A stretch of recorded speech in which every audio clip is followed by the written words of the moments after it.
এই যে কৃপণ, আমি কৃপণ? এখন এই কথাটা মন দিয়ে শুনবে। কৃপণ বাড়িতে একটা টিউবওয়েল বসিয়েছে, টিউবওয়েল। তা কৃপণ টিউবওয়েলটা চাপে না, মানে ব্যবহার করে না। কেন জানেন? যদি অসার পড়ে যায় আবার টাকা খরচ হবে। এত সুন্দর একটা জিনিস, তাই খাওয়ার জন্য যেটুকু জলের প্রয়োজন সেটুকু নেয়, আর বাদ বাকি কাজ থালা বাসন ধোয়া বলেন, কাপড় ধোয়া বলেন, স্নান করা বলেন, সব পুকুরে কিংবা নদীতে যায়। এখন এই কৃপণের একটা গামছা হারিয়ে গেছে। তা সে গামছাটা আবার 3 জায়গায় ছেঁড়া। তা কৃপণের খুব চিন্তা হচ্ছে, কারণ গামছা হারিয়ে গেছে। খুব চিন্তা করলো, বলেই দিলে একটা গামছার দাম 100 টাকা কিংবা 120, 50 এমন আছে। আমার মাসে এই চুলদাড়ি কাটতে 20 টাকা করে খরচ হয়। আমি যদি 6 মাস চুলদাড়ি না কাটি, তাহলে 6 মাসের টাকাটা যদি বেঁচে যায়, 6 মাসে কত টাকা হবে? 120। আমি তাহলে 6 মাস চুলদাড়ি কাটবো না, আমার গামছার টাকাটা ওসুল হয়ে যাবে। এখন মা 6 মাস যখন চুলদাড়ি কাটে না, একটু তো বড় হবে। কথাটা বলে বড় হয়েছে, দেখেছেন তো কি অবস্থা। 6 মাস চুলদাড়ি কাটে না, সামনে বলে দিলে আজকে। এখন ওই কৃপণ গেছে নদীতে স্নান করছে। হঠাৎ দেখছে ওই ঘাটে একজন প্রকৃত যে সাধুদের দেখবেন চুল লম্বা থাকে, দাড়ি লম্বা থাকে, সে সাধু স্নান করছে। তখন এই কৃপণ চিন্তা করছে, আমার গামছা হারিয়ে গেছে, আমি 6 মাস চুলদাড়ি কাটি না বলে আমার চুলদাড়ি এই পর্যন্ত হয়েছে। আর ওই লোকটা চুলদাড়ি এত লম্বা হয়ে গেছে, কি হারিয়ে যেতে পারে? তখন বলছে, ও দাদা, তোমার কি কম্বল হারিয়ে গেছে নাকি? বলে কেন? না, আমার চুলদাড়ি যদি এই পর্যন্ত হয়, তোমার এত লম্বা হয়েছে, কম্বলের দাম তো বেশি, কয় মাস চুলদাড়ি কাটো না। ওই যে দাদা দাই ডাক্তার দা। এখন সাধু তো কিছু বুঝতেই পারলো না, বলতে আমি বুঝলাম না। বলছে আপনারা তো বুঝে কাজ নেই। বাড়ি এসেছে, কৃপণের বউটা বলছে, হ্যাঁ গো, এই শুনছো? সবাই বললে গঙ্গা স্নান করলে পাপ থেকে মুক্তি পাওয়া যায়, যাও না গঙ্গা স্নান করে এসো। তা গঙ্গায় যেতে গেলে বাড়ি থেকে 3 থেকে 4 কিলোমিটার দূর গঙ্গা, যেতে আসতে অন্তত 50 টাকা খরচ আছে। তা কৃপণ দেখছে 50 টাকা খরচ করে আমি চুলদাড়ি ওই গঙ্গা স্নান করতে যাব? আমি যাব না।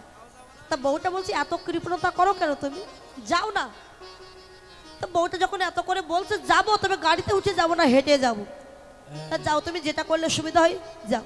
বলছে যাবো, তবে একা যাব না, সঙ্গে আমার একটা ছাগলের বাচ্চা আছে, ওই বাচ্চা দড়ি ধরে নিয়ে যাবো, মানে ঘাস খাওয়াতে খাওয়াতে নিয়ে যাব, আর ঘাস খাওয়াতে খাওয়াতে আসবো, তাহলে ওরও পেটটা ভরে যাবে, আমারও কাজটা হয়ে যাবে।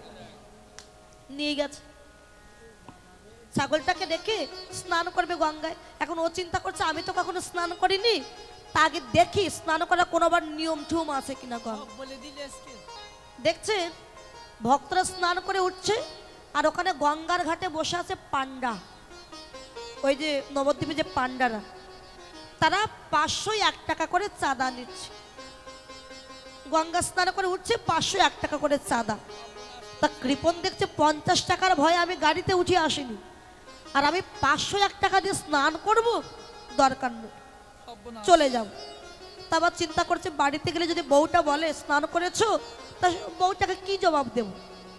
তা আশেপাশে খুঁজে দেখি তো কোনো ঘাট ফাঁকা আছে কি। দেখতে দেখতে দেখতে পেল একটা ঘাট ফাঁকা, সে ঘাটে কেউ নেই।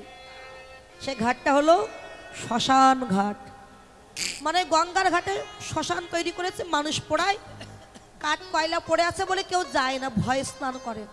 চিন্তা করলো এখানে তো কেউ নেই, এখান থেকে স্নান করে তাড়াতাড়ি চলে যাবো। স্নান করতে নেমেছে, আর ভগবানও বসে বসে দেখছিল বাবা বৈকুণ্ঠে। চিন্তা করছে আজকে ওর সাথে একটু মজা করে আমি। এখন ভগবান পান্ডা রূপ ধারণ করে যাচ্ছে, আর এই যখন কৃপণ স্নান করে জল থেকে উঠেছে, আর ভগবান পান্ডা রূপ ধারণ করে ওই ঘাটে গিয়ে বলছে, দে এবারে 1000 টাকা দে। এ কোথা থেকে এলো রে বাবা? 1000 টাকা মানে? ওই ঘাটে 500 টাকা, এ ঘাটে 1000 টাকা কেন? বলছে এটা হচ্ছে স্পেশাল ঘাট, এখানে সবাই আসে না। এই মেরেছে, যারা গণ্যমান্য ব্যক্তি তারা আসলে এখানে কেউ আসে না। আর তুই এখানে যখন স্নান করলি ওই ঘাটে 500, এই ঘাটে 1000 টাকা দে। কৃপণ চিন্তা করছে স্নান তো করেই ফেলেছি, আর তোর কিছু করার নেই, কি করব। দেখো পান্ডাজি, আমি তো টাকা নিয়ে আসিনি, আমাকে ছেড়ে দাও দয়া করে। না ছাড়া যাবে না, টাকা না দিলে ছাড়া যাবে না। তাহলে কি করে উপায়? টাকা দিতেই হবে। তো দেখো আমি তো টাকা নিয়ে আসিনি, তার মানে ছোট ছাগলের বাচ্চাটা আছে, একে তুমি নিয়ে যাও। ভগবান মনে মনে বলছে তোর এই ছাগলের বাচ্চা নিয়ে আমি বৈকুণ্ঠে যাব নাকি? এই টাকাই দিতে হবে। বলে 1000 টাকা চাইতে আমার ছাগলের বাচ্চাটার দাম বেশি। বলছে আমি কিছু জানি না, আমার টাকা দিতে হবে। দেখো পান্ডাজি আমায় মেরে ফেললেও তো টাকা দিতে পারবো না। তো বলছে তাহলে এক কাজ কর, তোর বাড়ির ঠিকানা আমায় দে, আমি 1 সপ্তাহ পরে তোর বাড়িতে গিয়ে টাকাটা নিয়ে আসবো। ঠিক আছে, অমুক জায়গায় বাড়ি, গ্রামের নাম অমুক বলে দিয়েছে। পান্ডা চলে এসেছে, পান্ডা চলে গেছে, আর কৃপণও বাড়ি এসেছে। কৃপণ ভাবছে ওই 5-6 কিলোমিটার পথ ছেড়ে হেঁটে কখনো আসবে না, আর আমার বাড়ি হয়তো চিনতেও পারবে না। ওমা 1 সপ্তাহ পর ভগবানের সাথে পাল্লা নিলে হয়। পান্ডা ওই আসছে, আর কৃপণ বসেছিল তার বউটাকে নিয়ে ঘরে বসেছে বারান্দায় বসে। হঠাৎ দেখছে ওই পান্ডা আসছে, বউটাকে দেখে বলতে শোন, ওই যে পান্ডা আসছে আমার কাছে 1000 টাকা পাবে, মানে সমস্ত ঘটনা বলেছে। তো এসে যদি বলে স্বামী কই, তুই এক কথায় বলবি আমার স্বামীর খুব শরীর খারাপ, আজকে দেখা হবে। তুমি জানতো স্বামী বসে আছে, বলে আরে আমি যা বলছি তুই যা। স্বামী গিয়ে ঘরে শুয়ে আছে, বলতে যেমন করে অভিনয় করলে হয়। এখন পান্ডা এসে বলে মা তোর স্বামী কোথায়? নেই। বলে বাবা আমার স্বামীর খুব শরীর খারাপ। এখন তখন অবস্থা, এখন তখন মানে এই বোধ হয় হয়ে যাবে। তা আমার স্বামীর খুব শরীর খারাপ। তা বলে মা আমি তো টাকা পেতাম যে মা। আজকে হবে না বাবা, তুমি পরে এসো, আজকে আর হবে। এখন ঠিক আছে চলে যাচ্ছে, পান্ডা চলে গেছে। ও মা 1 সপ্তাহ পরে আবার আসছে। কৃপণ দেখছে এ তো আমার পিছু ছাড়বে না, কি করি। তা বউটাকে বলছে শোন, আজকে পান্ডা এসে জিজ্ঞাসা করলে তুই এক কথাই বলবি আমার স্বামী আর নেই। একদম। তুমি বসে আছো জ্যান্ত স্বামী, বলছে এই, আমি যা বলছি তুই তাই কর, বলবি নেই। এখন ঘরে গিয়ে শুয়ে আছে, বলতে শোন একটু শাঁখা সিঁদুর, একটু সিঁদুরটা মোচ, তাহলে আবার বিশ্বাস করবে না। ফুল টুলগুলো এলোমেলো করে দাও। ঘরে গিয়ে শুয়ে আছে মরার মতো, একটা সাদা কাপড় দিয়ে ঢেকে দিয়েছে তার স্ত্রী। তা পান্ডা এসে বলে মা আমার টাকা, তো স্বামী কই? বলে আমার স্বামী আর নেই বাবা। নেই মানে চলে গেছে, মানে মারা গেছে। খুব কান্নাকাটি করছে, একেবারে পাটা ধরে খুব কান্নাকাটি করেছে। ভগবান তো জানে, তিনি তো অন্তর্যামী, চিন্তা করছে দাঁড়া মজা দেখা। তা বলছে মা কাঁদিস না মা, যে একবার পৃথিবীতে আসে সে তো চলে যায়, এটাই তো বিধির বিধান, কাঁদিস না মা। তা তুই একা একটা মেয়ে ছেলে মানুষ, তোর এখানে তো আর কেউ নেই। তোর স্বামীটা যখন মরেই গেল, তোর দুঃখের দিন, আমি চিন্তা করছি আমি যখন এসেই পড়েছি তোর স্বামীকে পুড়িয়ে তারপরে আমি বাড়ি যাব। এই মরিয়েছে। চোখগুলো বড় বড় হয়ে গেছে। বাবা একটু দাঁড়াও বাবা আমি আসছি। ছুটে গেছে বউটা ঘরের ভিতরে। হ্যাঁ গো, পান্ডা তো বলছে তোমাকে পুড়িয়ে তারপরে বাড়ি যাবে, কি করবে? বলছে এই তুই শুধু কান্নাকাটি কর, পরে যা করার আমি করব। এখনো খুব কান্নাকাটি করছে। এখন ওই পান্ডা গ্রামের লোকজন ডেকে নিয়ে এসে 2-5 জন ডেকে এনে বাঁশ কেটে একটা খাটিয়া বানিয়েছে। খাটিয়া বানিয়ে খাটিয়ায় তুলেছে কৃপণকে, আর সে তো মরার মতো পড়ে আছে। নারায়ণ কি করছে, দড়ি দিয়ে যখন বাঁধবে খাটিয়া, তাকে বাঁধবে পেটের কাছে, মানে জোরে টাইট করে বাঁধ, যেন সে কথা বল, কিন্তু কোনো কথা নেই। কাঁধে করে নিয়ে গেছে শ্মশানে, চিতায় তুলেও দিয়েছে পোড়াবে। গ্রামের লোকজন আগুন নিয়ে গেছে। তা নারায়ণ দেখছে এ তো পুড়িয়েই ফেলবে, তাহলে কি করি? বলে ভাই তোমরা একটু দূরে যাও তো, আমি একটু শেষবারের মতোর কানে একটু কৃষ্ণ নাম দিয়ে দিই, তোমরা তো চলে যাও।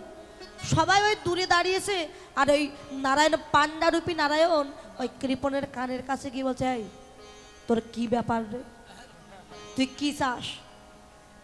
কৃপণ তখন একটা চোখ তাকিয়ে বলছে তুমি আমার 1000 টাকা ছেড়ে দাও, আমি এক্ষুনি উঠে বসছি। ভগবান বলে তোর 1,000 টাকা কারণ 10,000 টাকা আমি ছেড়ে দিতে রাজি, তুই উঠে বস বাড়ি যা, তোর দরকার নেই আমার। দেখেছে এমন কৃপণ আছে, এই যে কৃপণ, খুব কৃপণ। হরি বল। তাই যেখানে কৃপণতা করি না কেন, কীর্তন আসরে এসে কৃপণতা করলে হবে না, হাত তুলতে হবে উঁচু করে, রাধে রাধে। রাধে রাধে। বাহ, কত ভালো লাগলো। এবার পঞ্চতত্ত্ব একসঙ্গে নৃত্য করছে। মহাপ্রভুর নৃত্য দেখে প্রথম নৃত্য করে কে? আমার শ্রীবাস নাচে, আমার জীবাসে নাচে রে, আমার শ্রীবাস নাচে রে, মহাপ্রভুর তালে তালে জীবাসে নাচে রে, আমার মহাপ্রভুর তালে তালে শ্রীবাস নাচে রে। নাচে নিতাই নাচে, আমার হরি হরি নাচে বল। নিতাই, নাচে নিতাই, ওরে নাচে নিতাই, নাচে নিতাই, নাচে নিতাই, নাচে নিতাই, নাচে নিতাই, নাচে নিতাই, নাচে নিতাই, নাচে নিতাই, নাচে নিতাই, নাচে নিতাই। গদাধর নাচে, আমার গদাধরে নাচে রে, আমার গদাধর নাচে রে, ওরে রাধা বাবি বিভোর হয়ে গদাধরে নাচে রে, ওরে রাধা বাবে বিভোর হয়ে গদাধর নাচে রে। গদাধর নৃত্য করছেন, গৌর নৃত্য করছেন, নিতাই নৃত্য করছেন, শ্রীবাস নৃত্য করছেন। হরি বল। আর যিনি নৃত্য করছেন সবার শেষে হ্যাঁ। তার মনে বেশি আনন্দ, তিনি নৃত্য করছেন আর বলছেন আমি পেয়েছি রে, পেয়েছি রে, পেয়েছি আমি রে, পেয়েছি আমি রে, এতদিনে যা চেয়েছি পেয়েছি আমি রে। এতদিনে যা চেয়েছি পেয়েছি রে। নৃত্য করছেন আর বলছেন আমি এতদিনে যা চেয়েছি হ্যাঁ। আজকে আমি তাই পেয়েছি। তাই পেয়েছি।